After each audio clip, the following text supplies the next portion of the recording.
はいどうも、ゆちチャンネルです。今回はサムネのタイトルにもあったようにですね、私ね、ちょっと今回なんとレクサス RX 購入することにしました。というかですね、当初は NX の2025年の年次改良を待って乗り換えようと思ってたんですが、いろいろと検討した結果、今回レクサス RX へ乗り換えることを決めたということで、それでなぜ私がね、今回乗り換えようと思ったのか、その理由とか、じゃあ実際どのグレードを購入することにしたのかとかですね、あと購入する方法とか、装着するオプションは何をつけたのかとかですね、そのあたりを今回ちょっとお話しさせていただこうかなと思ってます。でもしかすると、この動画をご覧になっている方の中で、私とね、同じような価値観を持ってらっしゃる方も、もしかしたらいるかもしれませんので、そういった方の少しでも参考になればいいなと思ってますし、同じような考え方じゃなかったとしても、こういう考え方もあるんだなと。そのたくさんのね、考え方とか購入方法がある中で、一つのね、手段として捉えていただけたらなと思ってます。本当にね、つい2日前ぐらいに最終決断したばっかりですので、今ですね、緊急で動画撮影してます。ですので、今回の動画は基本聞き流し系のラジオ動画となってますので、お時間ある方、作業の片手間で構いませんので、少しだけね、お耳をお貸しいただければなと思います。それでは改めてね、本題なんですが、なぜ私が今回 NX から RX に乗り換えようと思ったのかと言いますと、理由は全部で5つあります。で、その5つの理由の中で、私が購入したグレードですとか、つけたオプションとかもね、いろいろと話していこうかなと思ってますので、よろしくお願いいたします。じゃあ1つ目ですね、私がね、なぜ今回ね、RX に乗り換えようかなと思ったのかというと、まずは私がですね、もう RX に対してやっぱ欲しいっていうね、強い憧れがね、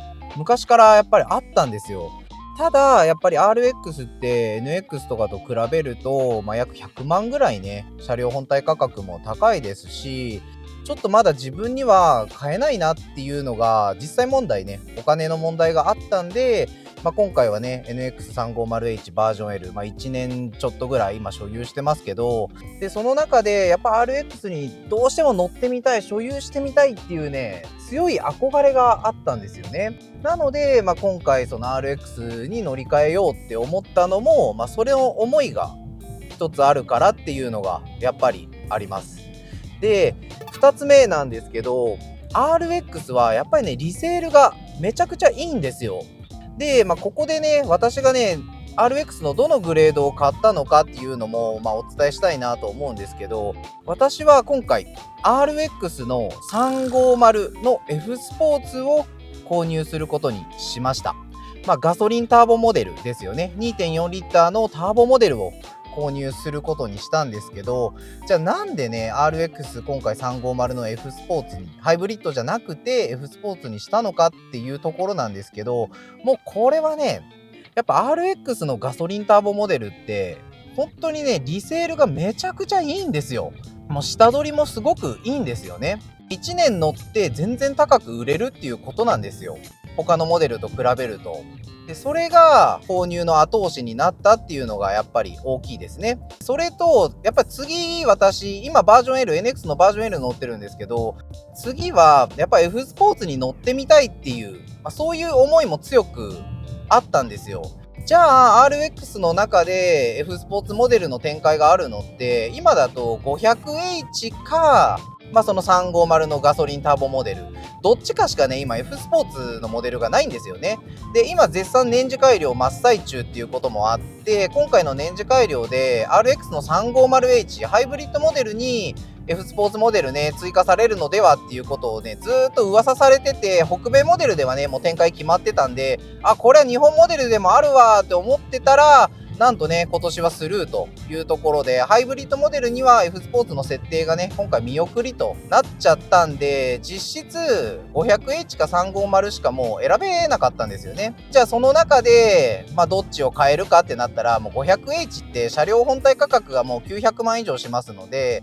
乗り出し価格で見ると、約1000万っていうところなんですよ。で、さすがにね、もう私サラリーマン、社畜サラリーマンなんで、一括ではもちろん買えないですし、そんな1000万なんて大金をね、はたけなかったんで、じゃあそれで RX どのモデル乗れるかってなったら、やっぱガソリンターボモデルっていうことになったんですよね。で、リセールに関しては、レクサスの販売店で、いくつかね、ローンのシミュレーションとか、払い方とか、たくさんこう書類いただきましたので、またね、後日改めて、こういった買い方もあるようですとか、いくらぐらい頭金があれば、月額このぐらいで RX 乗れますよとかですね。あと、私のマイディーラーでの3年後の残価率、NX も RX も各モデル別で一応残価率のパーセンテージが分かるものを今回いただいてますので、そういったのもね、今後の動画でね、このぐらいの残価率で設定されてますよとかですね、あとレクサスでローンを組む場合の、金利の目安とかですね、で、だいたい3年間でローンで払って金利がこのぐらい払わなきゃいけないとかですね、そういったのも、今後の動画でね、いろいろと公開していこうかなとは思うんですが、中古市場だと、今の RX350 って、ほぼ1年乗っても車両本体価格がまるっとね、出ちゃうぐらい、やっぱリセールいいみたいです。で、それは、レクサスの販売店のね、私の担当の営業さんも、もうそれは言ってました。RX の350、ガソリンターボモデルだけは、本当にね、頭一つ抜けてて、リセールがいいと言ってました。で、ぶっちゃけ RX の販売店での残価率って、私が3年後でいただいてたのが 53% だったかな確か。なんで、どのモデルでも一応 53% の残価の保証はしてるみたいです。なんですけど、ぶっちゃけ、他のね、中古車の販売店で売ってしまった方が、確実に 500H とかハイブリッドモデルとかと比べて350の F スポーツのリセールがもうぐんと抜けてるわけなんですよ。その理由なんですけど、やっぱりガソリンターボモデルって国内でもそれだけね F スポーツの人気があるんですけど、やっぱり需要は海外なんですよね。1年経たずに売ってしまうよりも逆に1年保有してから売った方が売値が上がるっていうね、この不思議な現象がやっぱ起きるみたいで、輸出規制の兼ね合いで。なんで今回私はやっぱりね、そんなサラリーマンなんでね、ほいほいお金出せるわけではないので、やっぱりリセール考えて、リセール最強の RX350F スポーツを購入することにしたというのがあります。で、あとですね、やっぱ RX って車両が大きいですので NX と比べて、全長も約5メートルありますし、車幅も1920と NX より全然幅広です。で、車重も、2トンはいかないんですけど、1940キロぐらいだったかな。2トンはいかないけど、2トン弱ぐらいの車重があるんですよね。で、積んでるパワトレっていうのは NX、RX 両方とも一緒なんですよ。そう考えた時に、私ハイブリッドも実際350の F スポーツも試乗してます。で、過去動画でもいろいろとね、こう出してるので、よかったらそちらも見てほしいんですけど、やっぱりね、加速性能っていう部分で言えば、RX のハイブリッドモデルって、ちょっとね、物足りないんです。やっぱり車重が重たいんで、出足はね、どうしてももっさりした印象がありますし、で、グッて踏み込んだ時も、NX の方がより軽快感がやっぱりあるんですよね。で、RX バイポーラ型のバッテリー積んでるとはいえ、やっぱり車重が2トン近くあるので、その車重をこう引っ張っていくためには、やっぱね、2.5 リッターハイブリッドっていうのではね、ちょっと物足りないかなっていう、システム最高出力的にも同じ243馬力ですので、もちろんね、車両専用のチューンとはなってるんですけど、そういった部分をね、加味すると、RX 並みの、2トン近い車重をぐっと押し出すためには、やっぱりね、2.4 リッターのターボぐらいのパワーがないと、あとトルクですよね。実際 RX の350のターボモデルですと、システム最高出力が279馬力あって、最大トルクが430ニュートンもあるんですよ。で、NX の350のハイブリッドモデルのトルクが確かね、270ニュートンぐらいだったんで、倍はいかないけど、1.5 倍から 1.7 倍ぐらいのね、トルクが得られるんですよね。で、それが低速からね、低回転域から430ニュートン発生させるんで、やっぱりね、もう引っ張っていくパワーがもう団地なんですよね、踏み込んだ時の。で、RX 乗るんだったら、やっぱそれなりにね、加速性能がないと、ちょっと退屈になっちゃうかなっていうのもあったんで、まあ本当だったらね、500H 欲しいですよ。欲を言えば。2.4 リッターターボとハイブリッドの組み合わせなんで、もうね、ものすごいパワーなんですよ。で、DRS もついてますし、いろんなオプションとかも標準でね、車両本体価格に入っちゃってるんで、あれはあれで本当にね、F スポーツパフォーマンスって名乗るだけのハイパーなね、グレードだとは思うんですけど、まあでもね、内装の質感がめちゃめちゃ変わるわけでもないですし、なんかそういった部分をね、ちょっと加味しちゃうと、RX350 との車両本体の価格差が約200万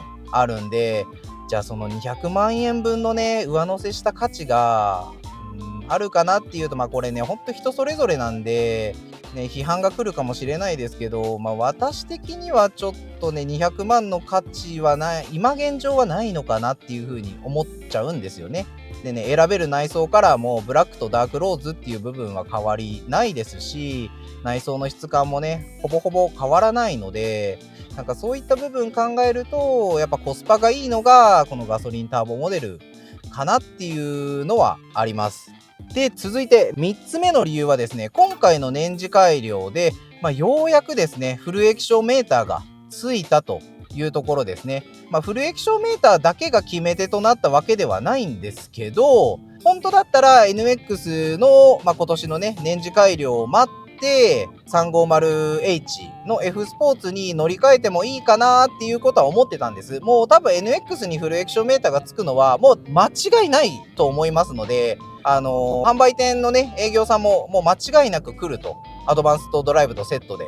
来るっていうことは言ってましたんで、ただ DRS とかね、その他の装備が来るのは、ちょっと微妙かなっていうところは言ってましたけど、もうフル液晶メーターは NX にも絶対来ます。なので、NX の年次改良を待ってもよかったんですが、もしかすると、今回 NX の年次改良で、フル液晶メーターがつきましたと。それ以外にも若干の改良が入りましたってなったとしても、私的にね、2026年とか、来年以降ですよね。来年以降で NX が発売されてから、もうね、5年とか経過する形になってきますので、そこでもしかすると NX に大型のマイナーチェンジ、前期から後期型に変わる可能性だって全然出てくるなと思ったんですよ。で、そうなった時に、やっぱ後期型のモデルになったら、もしかしたらね、スピンドルグリルの形状が変わったりとか、フロントマスクとかリアビューのデザインが若干変わるとかですね、そういった可能性も全然ありますので、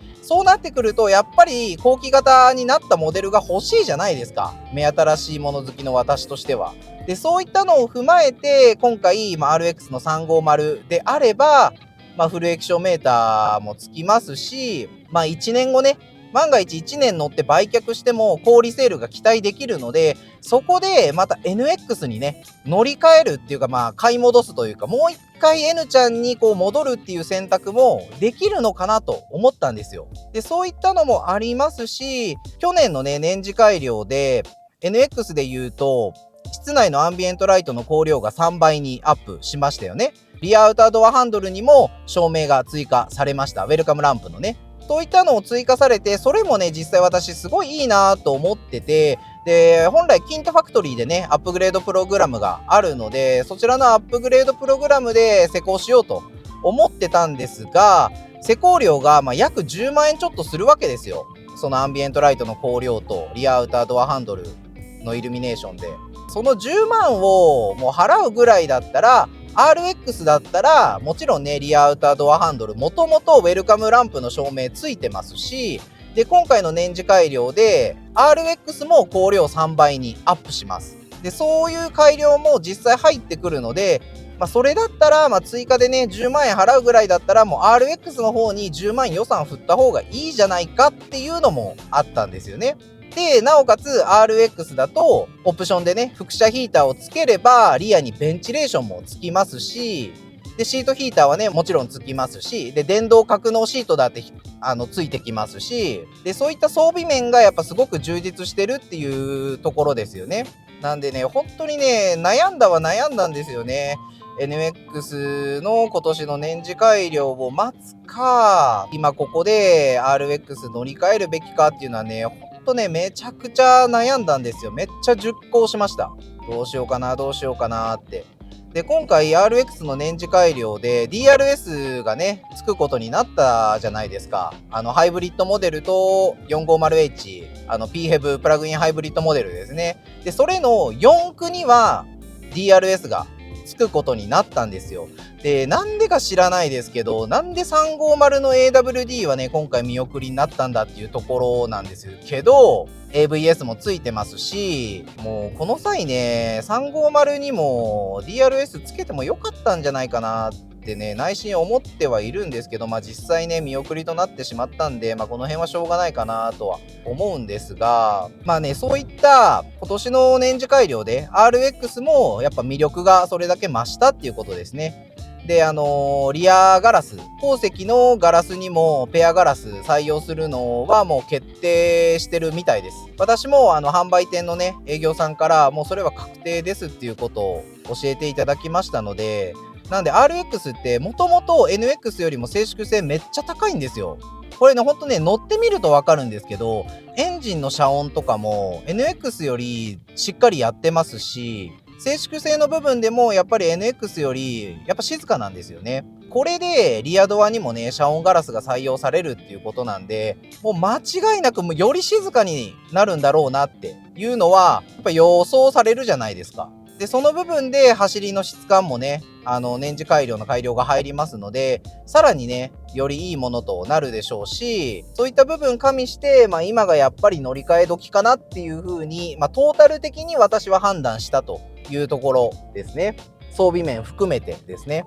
では続いて4つ目ですね。4つ目は、ちょっとね、先ほどフライングでね、私触れてしまったんですが、私のね、この将来設計というか予測的には、2025年、今年ですね、もしくは2026年に行われるであろう NX、RX のビッグマイナーというかね、そういった大型のマイナーチェンジに備えるためというか、様子見っていうところも実際あります。なんで、今回購入を決めた RX350F スポーツなんですが、長期間保有しようっていうのは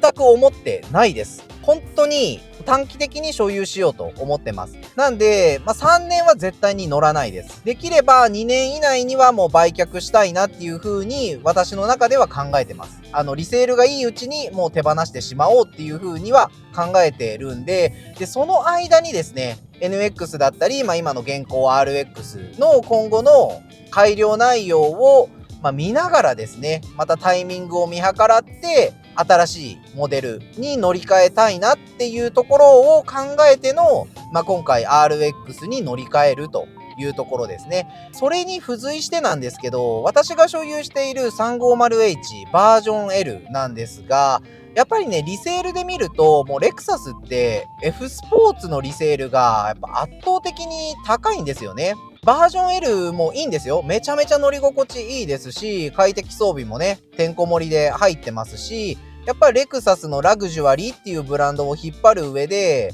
バージョン L っていうのは、本当にそれにね、ぴったりなグレードモデルじゃないかなっていう風には感じるんですが、リセールだけの観点だけで見ると、やっぱりね、F スポーツの方がいいんですよ。私も今のこの所有してるバージョン L、このバージョン L が走行距離がかさんで、リセールが下がってしまう前にもう早くね、売り抜いてしまいたいっていう風に思ったというところですね。で、過去動画でも私いろいろね、この N ちゃんカスタムやってきてます。メッキパーツだったりですとか、あと、オートブレーキホールドのね、メモリー機能。純正だと毎回ね、オートブレーキホールドのボタンを押さなきゃいけないんですけど、私DIY でね、乗ってシートベルトを締めると自動でオートブレーキホールドが作動するようにするシステムですとか、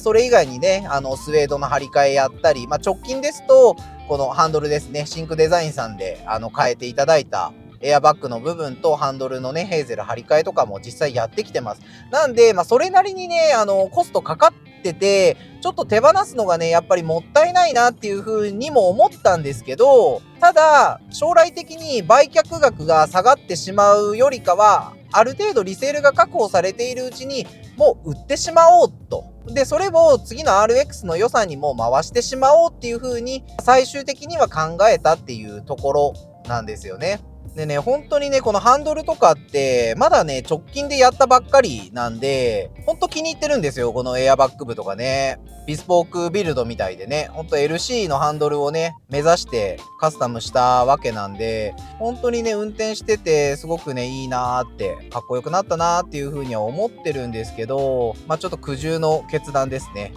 仕方がないですね。これがタイミングなんで、その辺はちょっともう仕方ないなと思ってるんですけど、ただですね、今現在まだ契約はね、してないんです。というかできないんですよ、契約はまだ。で、一応今月末には契約できるだろうと、注文できるだろうっていうことを言われてますので、そっからね、納期が、じゃあ実際どのくらいかかるのかっていう、多分、レクサスの発表が2月の27日っていう風に言われてますので、そこからね、工場の生産ライン、NX、RX は九州の工場でラインで作ってますので、そちらのね、製造がスタートするんじゃないかなと思いますので、実質私の手元に納車されるのって、あと5ヶ月とか、もしかしたら6ヶ月半年ぐらいかかるかもしれないですね。で、そう思うと、今年の夏前とか、そのぐらいに、N ちゃんとさよならして新しい RX が来るというところなんで、その間はね、この今の室内の装備とか、楽しめるんで、1年半楽しませてもらったと、こう前向きに考えれば、それはそれでいいのかなと思ってます。カスタムなんて、言うてみれば自己満足なんで、自分がね、納得してれば、それでいいと思うので。で、最後ですね、5つ目。自分の身の丈を上げたいと思ったんですよ。で、私、今回っていうかね、去年の3月からね、YouTube 開設させてもらって、今ね、本当に嬉しいことで、登録者3000人超えまして、まだ1年経ってないんですけど、1年経ってなくて、3000人以上のね、登録者してくださってる方がいて、本当にね、ありがたいですし、本当嬉しいなって思うんですけど、で、そういったのもあって、自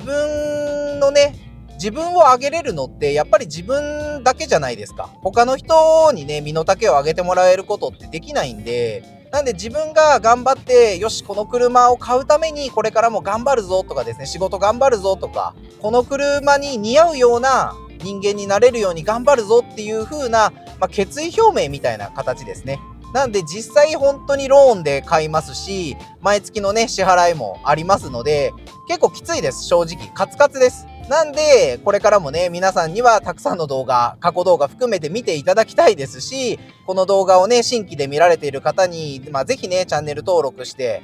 社畜頑張れということで、応援してほしいんですけど、本当にね、きついです。経済的にはカツカツです。で、YouTube の収益に関しては、私自分のね、生活費とか、そういった部分に使う気は一切ありません。なので、もう YouTube でいただいたお金はすべて、車でこう還元していこうと、レクサスのために、そのレクサス車に乗りたいとか、レクサスに興味のある方に向けての情報発信のために、全額向けていこうと思ってますので、本当に生活はきついんですが、もう自分の身の丈を上げるのはもう自分自身しかないというふうに私は思ってますので、今回ね、NX からさらに上の車両っていうところで RX に乗り換えを決意したというところなんですよ。これがね、私が今回 N ちゃんからRX に乗り換えようと思った5つの大きな要因なんですよね。それで、じゃあ今回ね、RX に何のね、オプションをつけたかっていうところを皆さんにもお伝えしたいなと思うんですが、ちょっと今回ね、動画の尺が結構長くなってしまったので、今回はここまでとさせていただいて、この先ですね、じゃあどういったローンのシミュレーションで RX 買ったのかとかですね、残クレなのか銀行ローンなのか、現金一括でないことは確かなんですけど、そういった方法ですとか、つけたオプションとかですね、本当に今回私短期乗り換えを考えて購入してますので、リセール最強を目指して買ってます。なので、なるべくコスパよくっていうところを主眼に置いて買ってますので、そのあたりもね、気になる方はぜひね、チャンネル登録とかしていただいて、今後のね、私が、発信する動画、漏れなく通知来ますので、そちらでね、確認してもらえばいいのかなと思います。ということでですね、今回は私、RX350F スポーツ購入することを決意いたしました。という緊急の発表動画でした。最後までご視聴いただきありがとうございます。こんな感じでですね、当チャンネルはレクサス関連のあれこれを毎週配信しております。よかったらチャンネル登録でですね、今後も応援よろしくお願いいたします。それではまた次回の動画でお会いしましょう。またねー。